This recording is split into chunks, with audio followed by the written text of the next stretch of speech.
നമസ്കാരം. നമ്മളെല്ലാവരും പലതരത്തിൽ സർക്കാരിലേക്ക് പണമടയ്ക്കുന്നവരാണല്ലേ? നികുതികളായും ഫീസുകളായും ചിലപ്പോൾ പിഴകളായുമൊക്കെ. പക്ഷേ ഇങ്ങനെ ഖജനാവിലെത്തുന്ന പണം എങ്ങനെയാണ് കൈകാര്യം ചെയ്യുന്നത് എന്നെപ്പോഴെങ്കിലും ചിന്തിച്ചിട്ടുണ്ടോ? അതിന് കൃത്യമായ നിയമങ്ങളുണ്ട്. അതാണ് കേരള ഫിനാൻഷ്യൽ കോഡ്.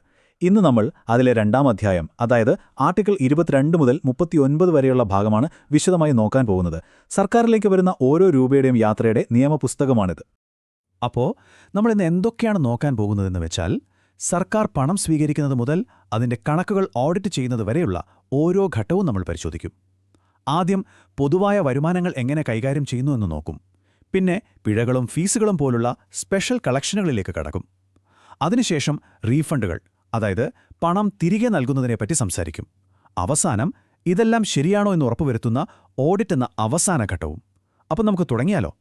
ശരി, അപ്പം നമുക്ക് ഏറ്റവും അടിസ്ഥാനപരമായ കാര്യങ്ങളിൽ നിന്ന് തന്നെ തുടങ്ങാം. സർക്കാരിന് ഏത് തരത്തിലുള്ള പണം ലഭിച്ചാലും അത് കൈകാര്യം ചെയ്യാൻ കൃത്യമായ നിയമങ്ങളുണ്ട്. ആ നിയമങ്ങളാണ് ഈ അധ്യായത്തിന്റെ അടിത്തറ. അതായത് ഭൂനികുതി മുതൽ നമ്മളൊരു സർക്കാർ സേവനത്തിന് അടയ്ക്കുന്ന ചെറിയൊരു ഫീസ് വരെ എങ്ങനെ കൈപ്പറ്റണം, എവിടെ രേഖപ്പെടുത്തണം എന്നതിനെല്ലാം ഈ കോഡിൽ വ്യക്തമായ നിർദ്ദേശങ്ങളുണ്ട്. ഇത് ഓരോ സർക്കാർ ഉദ്യോഗസ്ഥനും പാലിക്കേണ്ട നിയമങ്ങളാണ്. കാരണം ഇത് വെറുമൊരു നിയമം മാത്രമല്ല, പൊതുപണത്തോടുള്ള ഒരു ഉത്തരവാദിത്തം കൂടിയാണ്. ഉദാഹരണത്തിന് നമുക്ക് ആർട്ടിക്കിൾ 22 തന്നെ എടുക്കാം.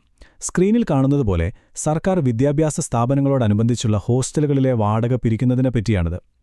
എല്ലാ വരുമാനത്തിനും ഒരേ നിയമം വയ്ക്കുന്നതിന് പകരം ഇവിടെ പറയുന്നത് ആന്തരം വകുപ്പുകൾക്ക് അതിൻ്റേതായ നിയമങ്ങളുണ്ടാക്കാം എന്നാണ്.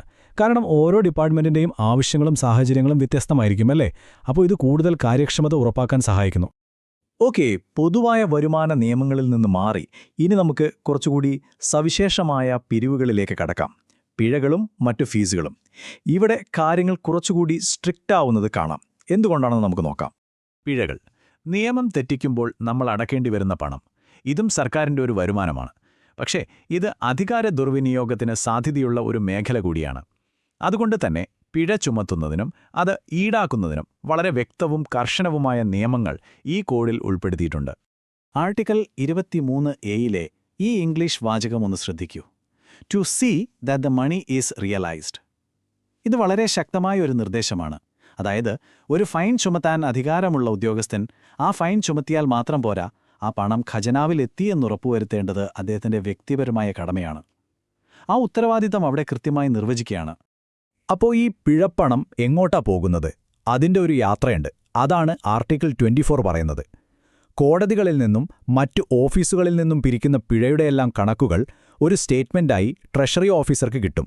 അദ്ദേഹം അത് ട്രഷറിയിലെ യഥാർത്ഥ വരവുമായി ഒത്തുനോക്കും. 1 രൂപയുടെ വ്യത്യാസം പോലും അവിടെ വരാൻ പാടില്ല. ഈയൊരു ക്രോസ് ചെക്കാണ് സിസ്റ്റത്തിന്റെ സുതാര്യതയുടെ നട്ടെല്ല്.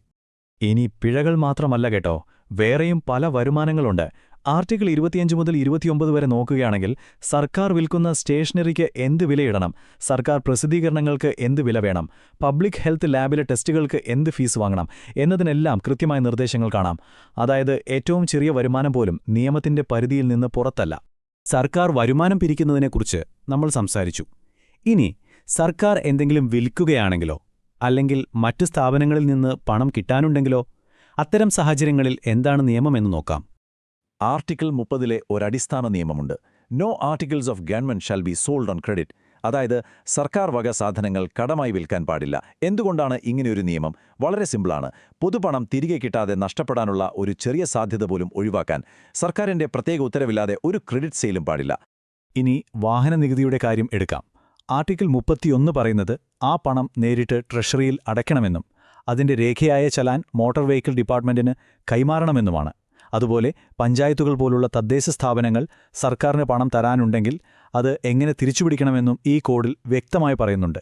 ഇത് വകുപ്പുകൾ തമ്മിലുള്ള സാമ്പത്തിക ഇടപാടുകളിൽ കൃത്യത ഉറപ്പുവരുത്തുന്നു. ഇതുവരെ നമ്മൾ പണം സ്വീകരിക്കുന്നതിനെക്കുറിച്ചാണ് സംസാരിച്ചത്. പക്ഷേ ചിലപ്പോൾ സർക്കാരിന് പണം തിരികെ നൽകേണ്ടി വരാറില്ലേ? തീർച്ചയായും വരും. എന്നാൽ അതിനുമുണ്ട് വളരെ കർശനമായ നിയമങ്ങൾ. എന്താണ് ഈ റീഫണ്ട്സ്, റെമിഷൻസ് എന്നൊക്കെ നമുക്കൊന്ന് നോക്കാം. റീഫണ്ട്സ് ഓഫ് റവന്യൂ ആർട്ടിക്കിൾ 35 പറയുന്ന ഒരു പ്രധാനപ്പെട്ട സാങ്കേതിക പദമാണിത്. ഇതിന്റെ അർത്ഥം അടച്ച പണം തിരികെ നൽകുക എന്നതാണ്. ഇത് വെറുതെ ചെന്ന് ചോദിച്ചാൽ കിട്ടുന്ന ഒന്നല്ല. അതിന് അധികാരമുള്ള ഒരു ഉദ്യോഗസ്ഥന്റെയോ അല്ലെങ്കിൽ സർക്കാരിന്റെ തന്നെയോ പ്രത്യേക അനുമതി വേണം. അല്ലാതെ 1 രൂപ പോലും തിരികെ കൊടുക്കാൻ പറ്റില്ല. അപ്പോൾ ഒരാൾ റീഫണ്ടിന് അപേക്ഷിച്ചാൽ എന്താണ് സംഭവിക്കുന്നത്?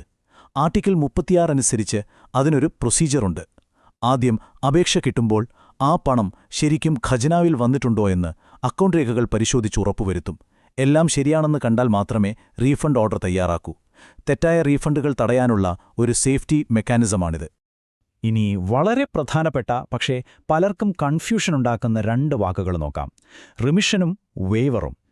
ആർട്ടിക്കിൾ 38 പ്രകാരമുള്ള റിമിഷൻ എന്ന് പറഞ്ഞാൽ സർക്കാരിന് കിട്ടാനുള്ളൊരു പണം അത് പിരിക്കുന്നതിന് മുൻപ് വേണ്ടെന്ന് വെക്കുന്നതാണ്. ഒരു പിഴ ചുമത്തി, പക്ഷേ അത് വാങ്ങുന്നതിന് മുൻപ് ഇളവ് ചെയ്തു കൊടുത്തു. എന്നാൽ ആർട്ടിക്കിൾ 38A വേവർ അങ്ങനെയല്ല. അത് പണം കിട്ടി ഖജനാവിൽ എത്തിയതിന് ശേഷം ആ അവകാശവാദം ഉപേക്ഷിക്കുന്നതാണ്. ഒന്ന് കിട്ടാനുള്ള പണം വേണ്ടെന്ന് വെക്കുന്നു, മറ്റേത് കിട്ടിയ പണം തിരിച്ചു കൊടുക്കുന്നതിന് തുല്യമാണ്. അതുകൊണ്ട് തന്നെ വേവറിന് സർക്കാരിൻ്റെ പ്രത്യേക അനുമതി തന്നെ വേണം. അപ്പോൾ പണം വന്നു, അത് കൈകാര്യം ചെയ്തു, ചിലപ്പോൾ തിരികെയും നൽകി. പക്ഷേ ഈ പ്രക്രിയകളെല്ലാം നിയമപ്രകാരം തന്നെയാണോ നടന്നതെന്ന് ആരുറപ്പുവരുത്തും? അവിടെയാണ് ഈ സിസ്റ്റത്തിന്റെ ഏറ്റവും വലിയ കാവൽക്കാരൻ വരുന്നത്: ഓഡിറ്റ്. ഈ ആർട്ടിക്കിൾ 39 ഒറ്റനോട്ടത്തിൽ വളരെ ചെറുതാണ്, പക്ഷേ ഇതിലാണ് ഈ മുഴുവൻ ചാപ്റ്ററിൻ്റെയും ആത്മാവ് കിടക്കുന്നതെന്ന് വേണമെങ്കിൽ പറയാം. ഈ കോഡിലെ എല്ലാ വരവ് നിയമങ്ങളെയും അക്കൗണ്ടന്റ് ജനറൽ, അതായത് AGയുടെ ഓഡിറ്റുമായി ബന്ധിപ്പിക്കുന്നത് ഈ ഒരൊറ്റ വാചകമാണ്. AG എന്നത് സർക്കാരിൽ നിന്നും സ്വതന്ത്രമായി പ്രവർത്തിക്കുന്ന ഒരു ഭരണഘടനാ സ്ഥാപനമായതുകൊണ്ട് ഈ പരിശോധന തികച്ചും നിഷ്പക്ഷമായിരിക്കും. അതുകൊണ്ട് ഓഡിറ്റ് എന്ന് പറയുന്നത് വെറുതെ കുറെ കണക്കുകൾ കൂട്ടിനോക്കുന്ന ഏർപ്പാടല്ല. നമ്മൾ ഇതുവരെ സംസാരിച്ച ഓരോ നിയമവും ആർട്ടിക്കിൾ 22 മുതൽ 38 വരെയുള്ള ഓരോ ചട്ടവും കൃത്യമായി പാലിക്കപ്പെട്ടോ എന്ന് ഉറപ്പുവരുത്തുന്ന അവസാനത്തെ സുരക്ഷാ വലയമാണിത്. ഈ ഓഡിറ്റ് ഉള്ളതുകൊണ്ടാണ് ഈ മുഴുവൻ സാമ്പത്തിക സംവിധാനത്തിലും നമുക്കൊരു വിശ്വാസം വരുന്നത്. അപ്പോൾ നമ്മൾ കണ്ട കേരള ഫിനാൻഷ്യൽ കോഡിലെ ഈ നിയമങ്ങളെല്ലാം വെറും അക്കൗണ്ടിംഗ് റൂൾസ് ആണോ? ഒരിക്കലുമല്ല. ഇത് നമ്മുടെയെല്ലാം പണം, അതായത് പൊതുപണം എങ്ങനെയാണ് സർക്കാർ സംരക്ഷിക്കുന്നത് എന്നതിൻ്റെ ഒരു ബ്ലൂ പ്രിന്റാണ്. സാമ്പത്തിക സുതാര്യതയുടെയും സർക്കാരിലുള്ള നമ്മുടെയെല്ലാം വിശ്വാസത്തിൻ്റെയും അടിത്തറയാണ് ഇത്തരം സൂക്ഷ്മമായ നിയമങ്ങൾ. ഒന്ന് ചിന്തിച്ചു നോക്കൂ, ഇത്രയും കൃത്യമായ ഒരു സാമ്പത്തിക അച്ചടക്കമില്ലാതെ ഒരു ജനാധിപത്യ സർക്കാരിൽ നമുക്കെങ്ങനെ പൂർണ്ണമായി വിശ്വസിക്കാൻ സാധിക്കും? നന്ദി.